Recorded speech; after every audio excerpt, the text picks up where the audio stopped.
Bonjour, moi c'est Jean-Philippe. Salut, moi c'est Adrien. Aujourd'hui, on va vous parler de notre système OpenBoat, qui est composé d'un Raspberry Pi, donc un micro-ordinateur de la taille d'une carte bleue. Cet ordinateur possède un port GPIO de 16 entrées-sorties. Il nous permet de contrôler notre système, donc la carte OpenBoat. Donc à cause de cette limitation, nous avons créé une carte d'extension OpenBoat Blue qui va donner en complément 16 entrées-sorties numériques, 10 entrées analogiques et 12 sorties pour des servomoteurs. Voilà, le but était aussi de simplifier la construction d'un robot et donc d'ajouter des picots d'alimentation directement auprès des composants. Aussi un amplificateur 2x3 watts et également l'auto-alimentation du Raspberry. Donc en termes d'intégration, on a un exemple qui est là, donc sur la base d'un jouet Emilio. L'intégration a été faite d'OpenBoat dedans. Donc, ce qu'il faut savoir, c'est que comme la carte OpenBoat est auto-alimentée, elle permet d'alimenter directement le Raspberry, donc il n'y a pas besoin de beaucoup de branchements, simplement une batterie. Là en l'occurrence c'est un câble d'alimentation directement puisque il sert de développement, donc du coup il est sur le secteur. Comme vous pouvez le voir, donc c'est assez facile de connecter tous les périphériques à la carte OpenBoat.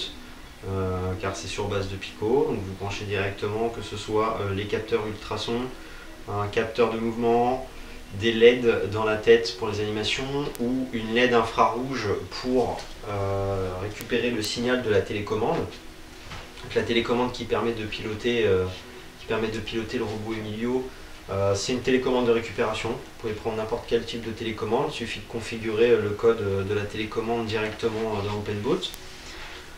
Il est aussi utilisable des manettes, que ce soit des manettes de Wii ou des manettes compatibles. Également en cours de développement, il y a la manette de PlayStation 4, donc la DualShock 4. La DualShock 3 ne devrait pas tarder à suivre, étant donné que c'est pas beaucoup plus compliqué que la PlayStation 4. Les manettes de Xbox, a priori, ne devraient pas poser trop de problèmes non plus.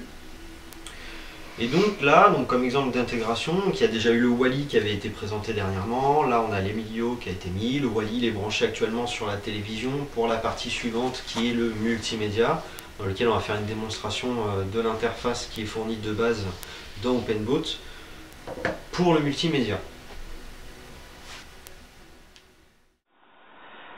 Donc nous voici dans la partie multimédia. Je vais vous montrer comment procéder pour faire un partage réseau avec l'OS OpenBoat. Donc le système qui est embarqué par OpenBoat a déjà une interface bêta qui vous permet donc d'aller dans Settings Folder pour configurer tous les fichiers qui sont partagés sur votre réseau. Donc là on a des exemples de partage qui sont faits en local. Donc on choisit le nom du partage, le type de partage, le chemin d'accès au partage, l'adresse IP, ainsi que le login et le mot de passe de l'ordinateur qui contient ces fichiers.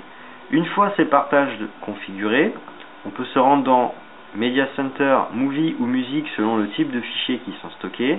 Moi en l'occurrence Movie est déjà ouvert. Et donc avoir accès à tous les fichiers qui sont stockés dans ces dossiers. Une fois que vous avez accès à ces fichiers, pour les lancer sur la télé, il suffit simplement de cliquer dessus. Le lecteur multimédia en bas à gauche se déclenche. Et donc vous voyez sur le téléviseur se lancer la vidéo.